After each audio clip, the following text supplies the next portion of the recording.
आहे पालघरची। पालघर जिल्ह्यातील खैर तस्करांचा डाव फसलेला पाहायला मिळाला।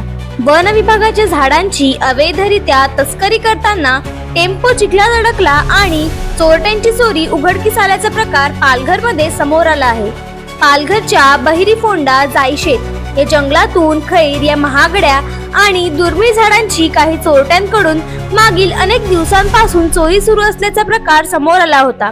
यानंतर काल मध्यरात्रीच्या सुमारास वन विभागाच्या जागेतून या झाडांची तस्करी करताना चोरट्यांचा लाकडी ओंडक्याने भरलेला टेम्पो चिखलात अडकून पडल्याने हा संपूर्ण मुद्देमाल जप्त करण्यात वन विभागाला यश आलंय। या कारवाईत लाखो रुपयांचा खैर या महागड्या जातीचा लाकूड वन विभागाने जप्त केला असून चोरटे मात्र घटनास्थळावरून पसार झाले आहेत। 100 पेक्षा अधिक लाकडी ओंडके वन विभागाकडून जप्त करण्यात आली असून पसार झालेल्या चोरट्यांचा वन विभागाकडून शोध घेतला जातोय।